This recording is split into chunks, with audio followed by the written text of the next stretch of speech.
Hello বন্ধুরা, স্বাগতম আমার গল্পের চ্যানেলে। আজকে আমি আবার চলে এসেছি আপনাদের নতুন গল্প শোনাতে। আজকে আমি সুকুমার রায়ের লেখা রাগের ওষুধ গল্পটি শোনাতে চলেছি।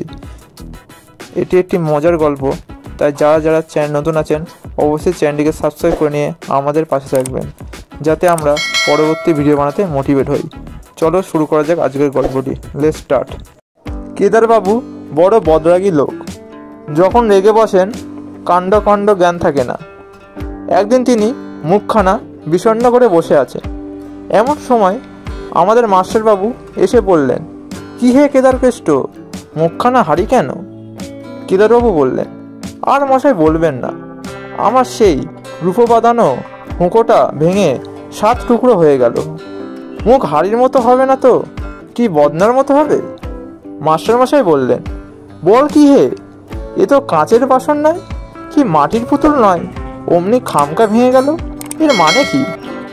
কেদারবাবু বললেন, খামকা ভাঙতে যাবে কেন? কথাটা শুনুন না।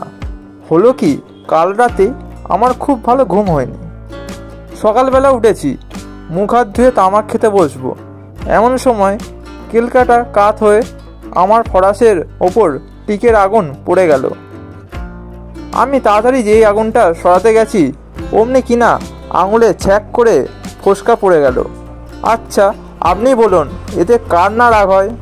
আরে আমার হুকো, আমার কলকে, আমার আগুন, আমার ফরাস, আবার আমার উপরেই জুলুম।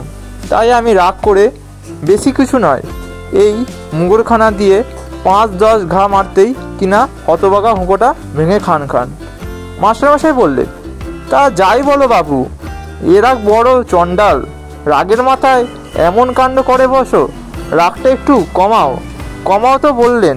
রাগ যে মুখের কথায় বাঘ মানবে, এ রাগ আমার তেমন নয়। দেখো আমি এক উপায় বলি, শুনেছি খুব ধীরে ধীরে 1, 2, 3 করে 10 গুনলে রাগটা নাকি শান্ত হয়ে আসে। কিন্তু তোমার যেমন রাগ, তাতে 10-12তে কুলোবে না। তুমি একেবারে 100 পর্যন্ত গুনে দেখো। তারপর একদিন কেদারবাবু স্কুলের সামনে দিয়ে যাচ্ছেন, তখন ছুটির সময় ছেলেরা খেলা করছে। হঠাৎ একটা মার্বেল ছুটে এসে কেদারবাবুর পায়ের পাহাড়ে ঠাই করে লাগলো। আর যায় কোথা, কেদারবাবু ছাতের সমান এক লাফ দিয়ে লাঠি উঁচিয়ে দাঁড়িয়েছেন। ছেলের দল যে এখানে পারে একেবারে শটান চম্পট। তখন কেদারবাবু মনে হলো মাস্টারবাবুর কথাটা একবার পরীক্ষা করে দেখি। তিনি আরম্ভ করলেন, 1, 2, 3, 4, 5। স্কুলের মাঝখানে একজন লোক দাঁড়িয়ে বিড়বিড় করে অঙ্ক বলছে। তাই দেখে স্কুলের দারোয়ান ব্যস্ত হয়ে কয়েকজন লোক ডেকে আনলো। একজন বলল, কি হয়েছে মশাই? কেদারবাবু বললেন, 16, 17, 18, 19, 20। সকলে বলল, এ কি, লোকটা পাগল হলো নাকি? আরে ও মশাই, বলি অমন দ্বারা করছেন কেন? কেদারবাবু মনে মনে ভয়ানক চটলেও তিনি গুনেই চলেছেন, 30, 31, 32, 33। আবার খানিক বাদে আরেকজন জিজ্ঞাসা করলো, মশাই আপনার কি অসুখ করেছে? কোবরেজ মশাইকে রাখতে হবে। কেদারবাবু রেগে আগুন হয়ে বললেন, 59, 60, 61, 62, 63। দেখতে দেখতে লোকের ভিড় জমে গেল, চারিদিকে গোলমাল হইচই। তাই শুনে মাস্টারবাবু দেখতে এলেন ব্যাপারখানা কি। ততক্ষণে কেদারবাবু গোনা প্রায় শেষ হয়ে এসেছে। তিনি 2 চোখ লাল করে লাঠি ঘোরাচ্ছেন আর বলছেন, 96, 97, 98, 99, 100। কোন হতবাকা লক্ষ্মী ছাড়া মিথ্যাবাদী বলেছিল 100 গুনলে রাগ থামে? বলেই ডাইনে বায়ে দুমদাম লাঠির ঘা।